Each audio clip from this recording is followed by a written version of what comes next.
नमस्कार दर्शकों, बहुत बहुत स्वागत है आपका हमारे कार्यक्रम उड़ान में।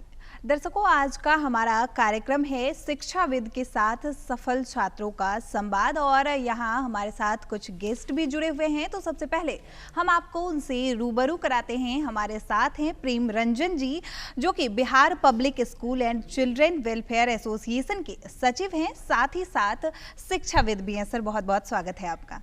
बहुत बहुत धन्यवाद।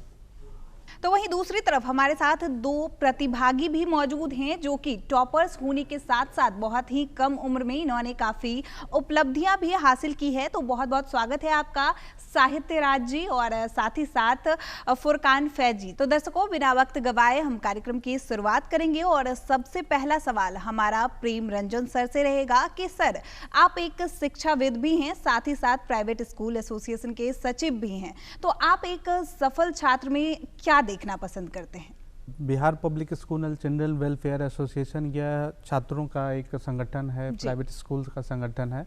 तो निश्चित तौर पे हम लोग छात्रों के बीच रहते हैं, जहाँ पे हमें ये मालूम होता है कि छात्रों के साथ कैसा व्यवहार करना चाहिए। जैसा कि आपका सवाल है कि एक सफल छात्र में क्या क्वालिटी होनी चाहिए, इस विषय पे मैं यही कहना चाहूँगा कि एक सफल छात्र का यह गुण होता है कि वो अपने सारे कार्यों का, चाहे वह उनकी पढ़ाई हो, उनके परिवार के प्रति जिम्मेदारी हो, उनका अलग अलग विषयों की तैयारी हो परीक्षा के समय में, उन सबको सुनियोजित तरीके से सही समय में उसको तैयार करना। अगर कोई उनका विषय वस्तु जो मजबूत है उस पर कैसे टाइम देना, और जिस विषय में उनकी रुचि थोड़ी कम है या उन्हें कठिन लगता है उस पर कितना ज़्यादा अधिक समय देना, कैसे सारे विषयों को वो एक साथ सुनियोजित तरीके से तैयार कर सकते हैं, यही एक सफल छात्र के गुण होने चाहिए।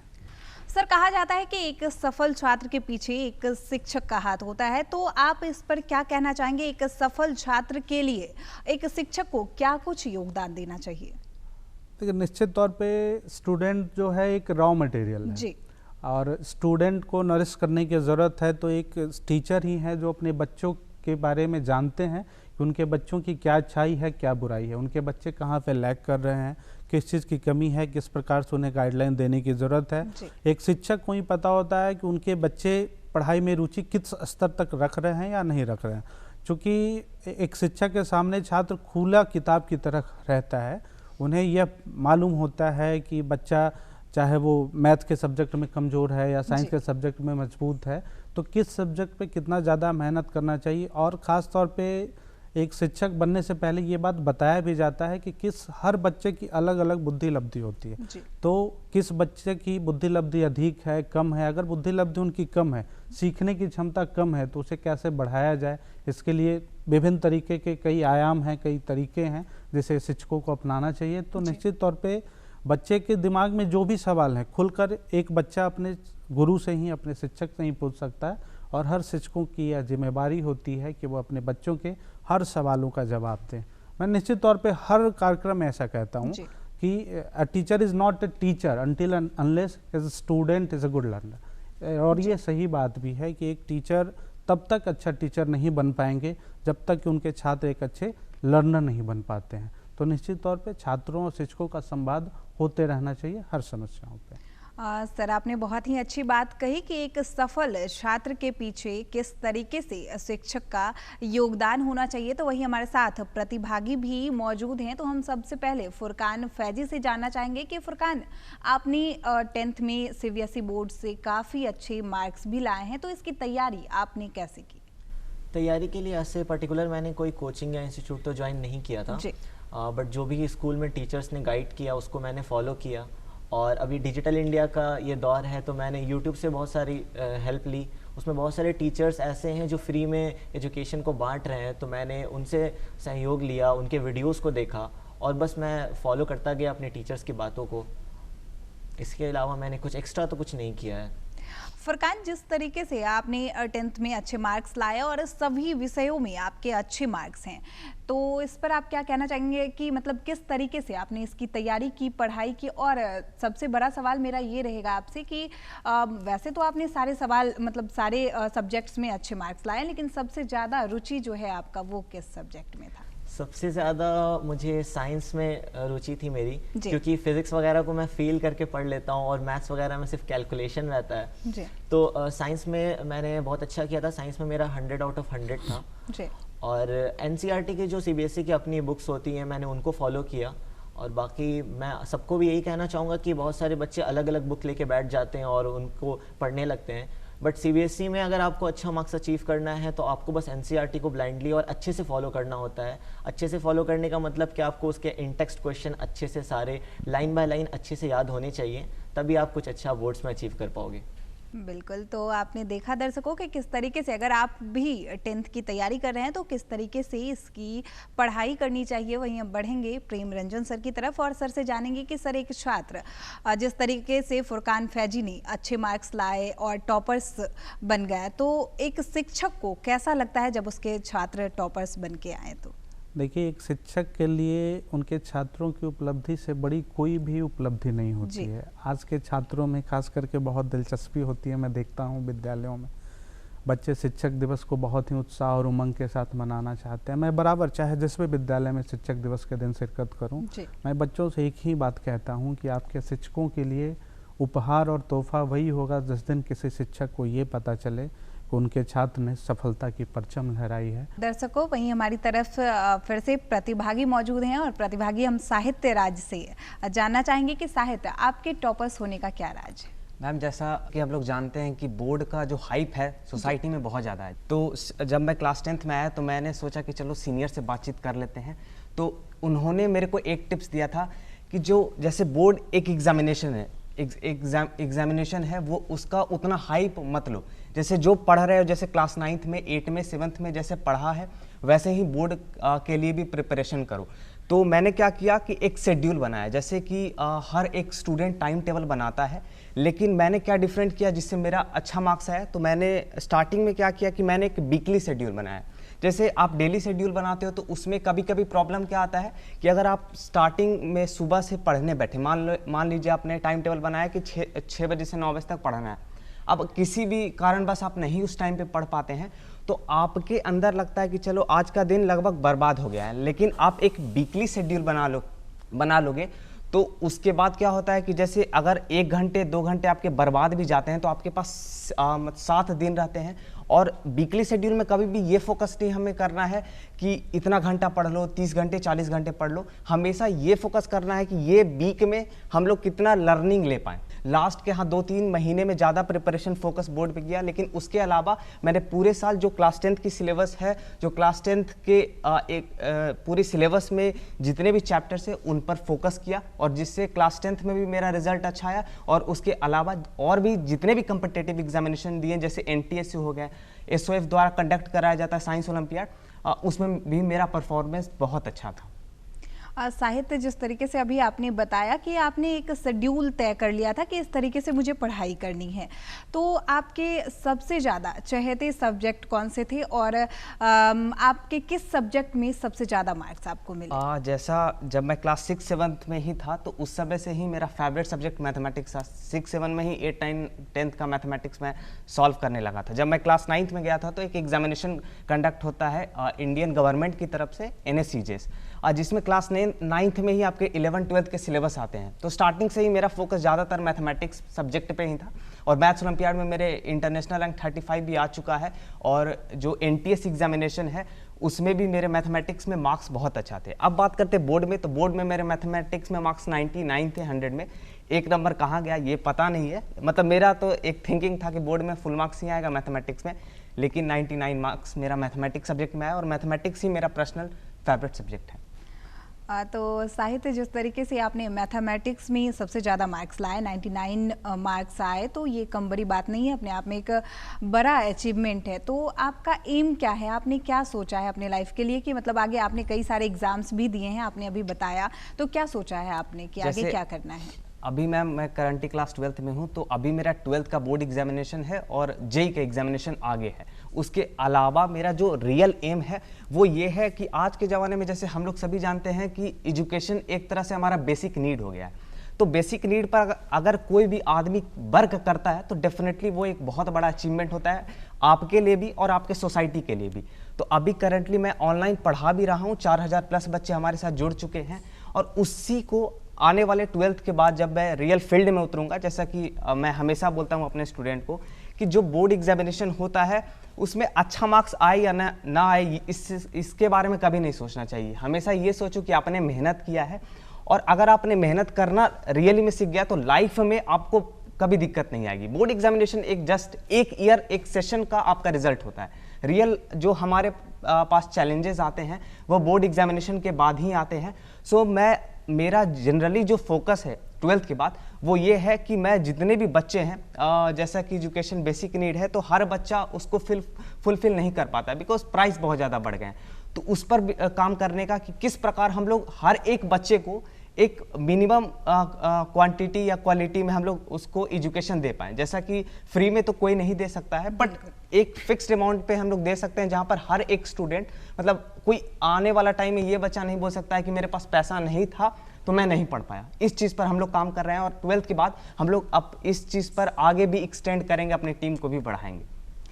तो दर्शकों, अभी आपने देखा कि हम बात कर रहे थे साहित्य राज से, जो सीबीएसई से टॉपर्स हैं और पूरे बिहार में इन्होंने परचम लहराया है। काफ़ी कम उम्र में इन्होंने अचीवमेंट प्राप्त की है। तो वहीं हम बढ़ेंगे अपने गेस्ट प्रेम रंजन सर की तरफ, और सर हम जानेंगे कि आपने भी काफ़ी कम उम्र में उपलब्धियां हासिल की है। युवाओं के लिए आप एक प्रेरणा स्रोत हैं। तो सर हम जानना चाहेंगे कि आपकी शिक्षा दीक्षा कहाँ से प्राप्त हुई?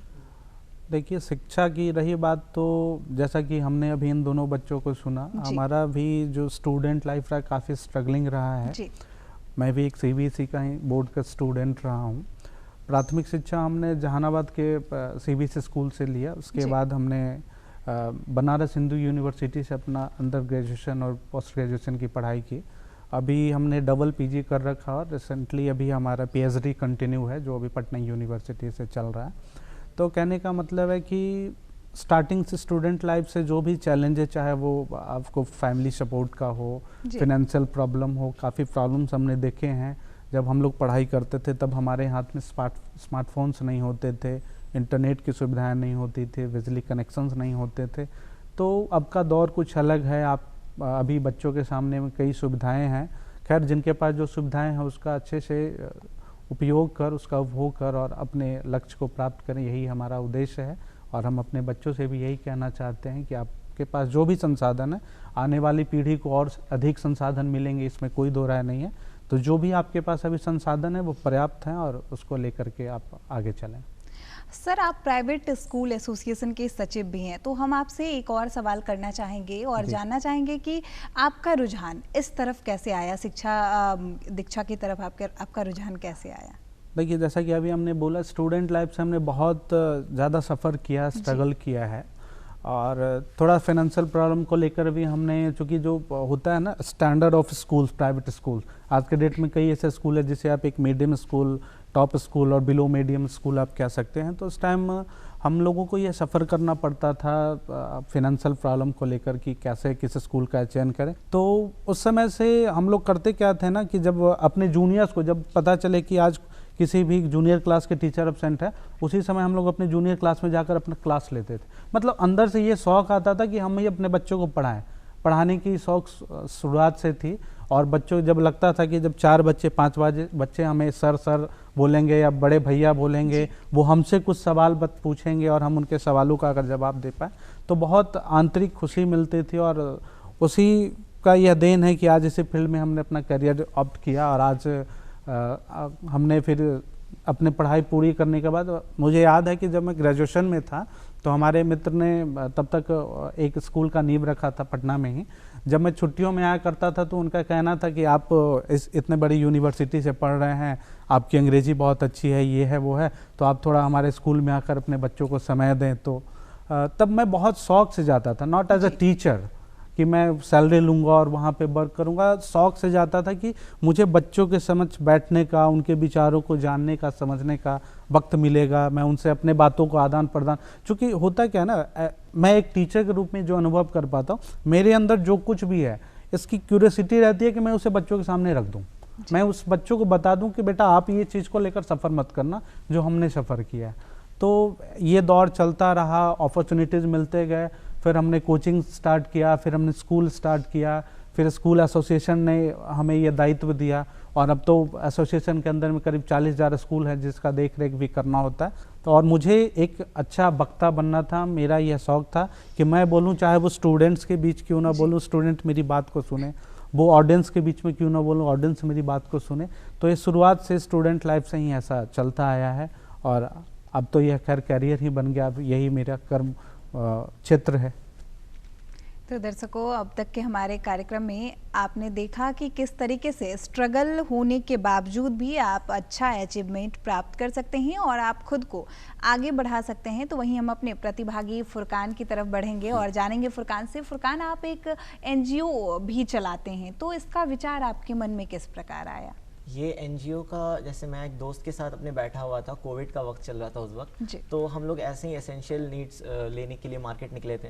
तो हम लोगों ने देखा कि जितने रिक्शे वाले हैं, क्योंकि उस वक्त लोग तो बाहर निकल नहीं रहे थे ज़्यादा, तो वो लोग ऐसे ही बैठे रहते थे। वो जो उनके दिन की जो कुछ कमाई होती थी वो भी नहीं हो पा रही थी और कुछ लोग बहुत ज़्यादा हताश थे। तो हम लोगों ने सोचा कि हम लोग अपने पॉकेट मनी को ही सेव करके, जो हम लोग पार्टी वगैरह में इधर उधर खर्च कर देते हैं, तो उसको क्यों ना हम लोग ऐसे जगह यूटिलाइज़ करें कि ताकि इन लोगों के लिए भी कुछ भला हो सके। तो वही हम लोग घर पे बैठे थे ऐसे ही, तो हम लोग के माइंड में आइडिया आया कि क्यों ना हम लोग इनिशियल 10-20 पैकेट के साथ स्टार्ट करें फूड ड्राइव और उन लोगों तक पहुंचाएं जो लोग खा नहीं पा रहे हैं और जिनके घर में लोग भूखे सो रहे हैं। तो स्टार्टिंग में मैंने मेरे फ्रेंड के साथ मिलकर, उस वक्त मुझे याद है कि मेरे वॉलेट में 500 रुपीज़ थे, तो हम लोगों ने मिल करके अराउंड 22 पैकेट्स बनाए थे और उसको जब जाकर हम लोगों ने फर्स्ट टाइम डिस्ट्रीब्यूट किया तो वो जो खुशी मिली और वो जो उनके चेहरे पे स्माइल देख करके हम लोग को अंदर से लगा कि नहीं, अब यही करना है। और जब भी हम लोग के पास एक्स्ट्रा पॉकेट मनी होता है हम लोग उसको सेव करते हैं और जब भी हम लोग को टाइम मिलता है तो एक टाइम पे हम लोग मिलते हैं और मिल करके उसी टाइप से पैकेट्स को डिस्ट्रीब्यूट करते हैं। तो साहित्य, हम आपसे भी जानना चाहेंगे, आप भी ऑनलाइन क्लास करवाते हैं, बच्चों को पढ़ाते हैं और 9th-10th के बच्चों को पढ़ाते हैं, तो इसका विचार आपके मन में किस प्रकार आया? जैसे एक साल पहले लॉकडाउन लग गया था, तो उस समय हम अपने पेरेंट्स के साथ गांव चले गए थे। अच्छा। तो वहाँ पर जैसा कि सर ने बताया कि सर भी गांव गए थे, तो कई दोस्तों ने बोला था कि आप बड़े यूनिवर्सिटी में पढ़ते हैं तो फिर आप भी पढ़ाना स्टार्टिंग कीजिए। तो मेरे भी दोस्त बोले थे कि अभी लॉकडाउन लग चुका है और गांव में जनरली उतना हर एक स्टूडेंट को पढ़ाई की सुविधा नहीं मिल पा रही थी। तो मेरे फ्रेंड्स ने बोला कि चलो हम लोग ऑफलाइन ही पढ़ाते हैं। तो हमने स्टार्टिंग में क्या किया कि हम लोग के नीचे एक बड़ा सा फ्लोर है, वहाँ पे 40-50 बच्चे जो पढ़ सकते हैं उन्हें फ्री में पढ़ाना स्टार्टिंग किया। लेकिन जैसे जैसे हम लोग पढ़ाने लगे, 1 महीना अप्रॉक्स पढ़ाए थे, उसके बाद जो 9th-10th के बच्चे थे तो उनके दोस्त लोग भी बोलने लगे कि भैया हमें भी प्रॉब्लम हो रही है, तो हम लोग क्या करें। तो फिर उस टाइम पे मैंने सोचा, मैं जनरली यूट्यूब स्क्रॉल कर रहा था तो वहाँ पर मैंने 2-3 यूट्यूब चैनल को देखा था, तो मेरे भी दिमाग के अंदर उस टाइम पे क्लिक किया कि चलो हम भी स्टार्ट कर सकते हैं। स्टार्ट करने में क्या दिक्कत है, बच्चे जनरली उतना नहीं देखेंगे, लेकिन जो बच्चे डिमांड कर रहे हैं कि हाँ भैया हमें भी पढ़ना है, उनका तो फुलफिल नीड हो जाएगा। बिल्कुल। तो फिर अब दिक्कत ये थी कि जैसे यूट्यूब वीडियो बनाने के लिए स्टैंड चाहिए, तो लॉकडाउन में आ नहीं सकता था। तो हम लोग क्या करते थे कि मेरा एक जो फ्रेंड था वो फ़ोन को पकड़ लेता था आगे से, और एक फ़ोन हम लोग अपने फ़ोन का जो फ़ोन का माइक होता है उसे हम लोग पकड़ लेते थे अपने हाथ में और फिर बोलना स्टार्ट करते थे और पीछे एक बोर्ड लगा दिया था। फिर धीरे धीरे 2-3 महीने में देखे कि कुछ बच्चे कमेंट करने लगे कि भैया इस टॉपिक पे पढ़ा दो। जैसे एक वीडियो मैंने डाला था कि रियल नंबर पे, तो वो लोग बोलने लगे कि भैया कुछ रियल नंबर के इंपॉर्टेंट क्वेश्चन पोस्ट कर दो, तो वो हमने पोस्ट किया। फिर पॉलिनोमियल्स, ऐसे धीरे धीरे हर एक चैप्टर पर वो लोग बोलने लगे। तो फिर हमने वीडियो पोस्ट करते लगातार कंटिन्यूसली पोस्ट करते रह गए।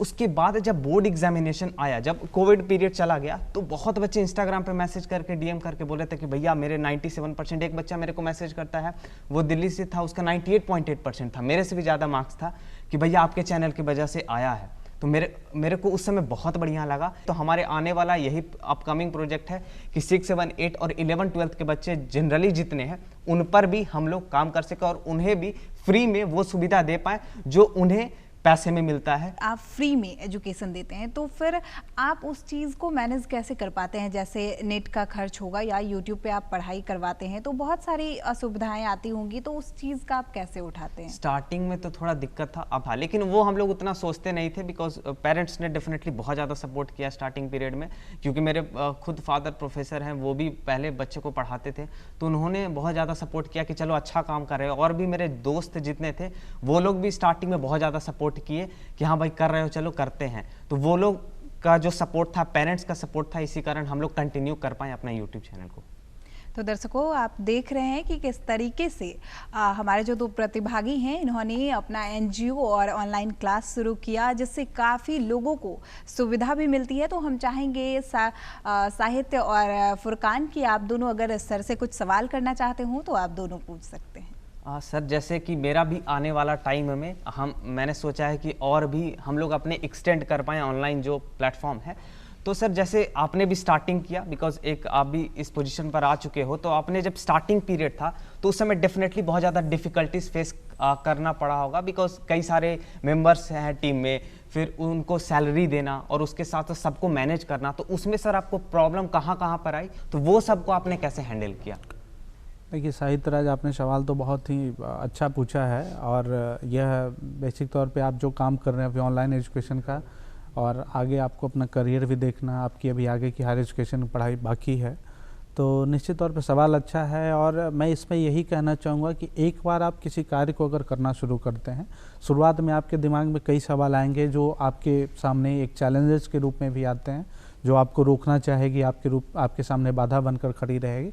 लेकिन एक बार अगर आपने ठान लिया कि I have to do this, मुझे इस काम को करना है, इस कार्य को करना है, तो आप बस इनिशिएट करो, आपको अपने आप सारे सॉल्यूशन मिलते चलते हैं। जब हमने स्टार्ट किया था इस फील्ड में, एजुकेशन फील्ड में, जब हमने एज अ टीचर वर्क करना शुरू किया था, मैं आपको बता रहा हूँ, जब मैं 10th का एग्ज़ाम दिया था, जस्ट आफ्टर क्वालिफाइंग 10, जैसे अभी आप ऑनलाइन प्लेटफॉर्म पे पढ़ा रहे हो, तब हमारे पास ऑनलाइन प्लेटफॉर्म नहीं था।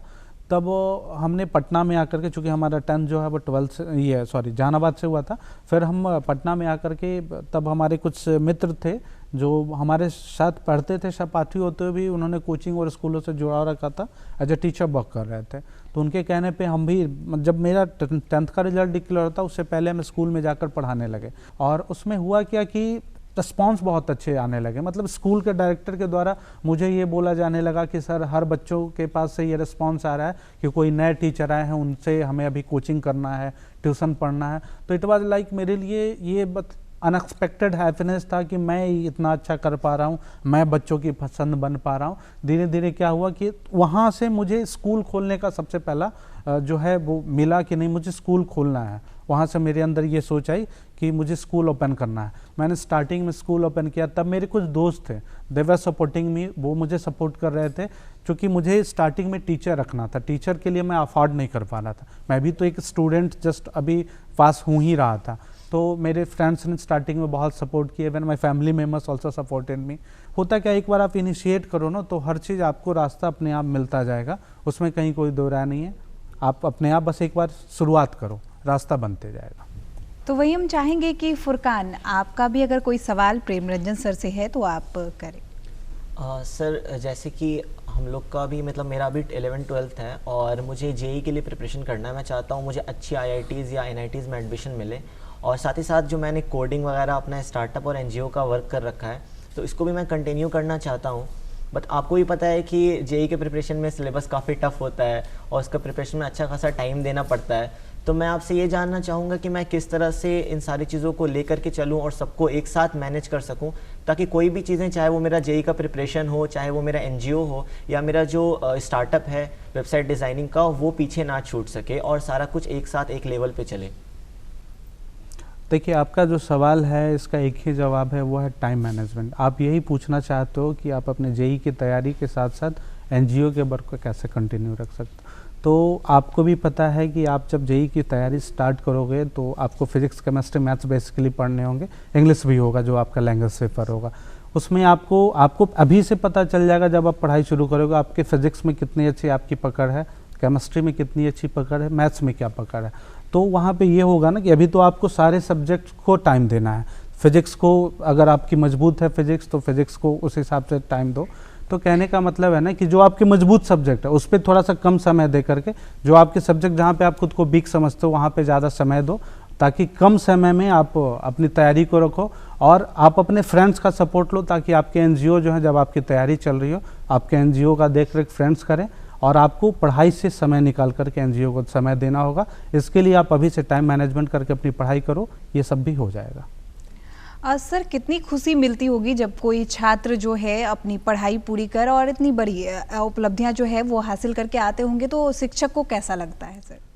देखिए, एक शिक्षक के रूप में उसके लिए सबसे बड़ी संपत्ति है उनके बच्चों की सफलता। अगर एक शिक्षक के द्वारा पढ़े गए छात्र जब वो कुछ बड़ी सफलता प्राप्त करते हैं तो इसके लिए जो है शिक्षक बहुत ज़्यादा गौरवान्वित होते हैं और उन्हें प्रोत्साहन मिलता है कि और अन्य बच्चों को भी इस प्रकार से मोटिवेट होकर के शिक्षित करें, ताकि आगे चल करके उनका एक बहुत बड़ा नेटवर्क बन जाए कि हमने इतने स्टूडेंट्स को पढ़ाया, आज हमारे स्टूडेंट पदाधिकारी हैं या फिर इंजीनियर्स हैं, डॉक्टर्स हैं। तो इस प्रकार से ये शिक्षकों के लिए सबसे बड़ी उपलब्धि होती है कि उनके छात्र कुछ अच्छे सफलता के शीर्ष तक पहुंच सके। सर अभी हमारे जो भी दर्शक हमारे इस कार्यक्रम को देख रहे हैं, हम चाहेंगे कि उन्हें आप कुछ संदेश दें। देखिए, मेरा एक ही बात कहना है, खास करके चूँकि हमारा जुड़ाव छात्रों से रहा है, मैं छात्रों के लिए यही बात कहना चाहता हूँ कि आप चाहे जिस भी एम्बिशन को लेकर चल रहे हैं, आप अपने पढ़ाई में दो चीज़ को ज़रूर रखें, एक डेडिकेशन, दूसरा डेमोन्स्ट्रेशन। जब भी आप अपने पढ़ाई को लेकर के डेडिकेटेड होते हैं, इससे क्या होता है, आप खुद को इन्फॉर्मेटिव बनाते हैं, कंटेंट आपके पास आते हैं। डेमोन्स्ट्रेशन, जब भी आपको वक्त मिले, जब आपको अपॉर्चुनिटी मिले खुद को प्रदर्शित करने का, खुद की एबिलिटी को दिखाने का, तो निश्चित तौर पे वहाँ आप पीछे मत हटें, आप हर अपॉर्चुनिटी को ग्रैब करें और आगे बढ़ें। यही आप मूल मंत्र आज हमारे द्वारा आपके लिए है। बहुत बहुत धन्यवाद। तो दर्शकों, आज के हमारे इस खास कार्यक्रम में आपने देखा कि किस तरीके से आप एक सफल छात्र बन सकते हैं और किस प्रकार आप मेहनत कर आगे बढ़ सकते हैं। तो दर्शकों, फिलहाल के लिए बस इतना ही। तो सर बहुत बहुत धन्यवाद आपका, आप आए हमारे साथ और आपने काफ़ी अच्छा संदेश भी हमारे दर्शकों को दिया, और साहित्य राज फुरकान, आप दोनों का भी बहुत बहुत धन्यवाद। तो दर्शकों, आज के लिए बस इतना ही। बने रहें डीडी बिहार के साथ। नमस्कार।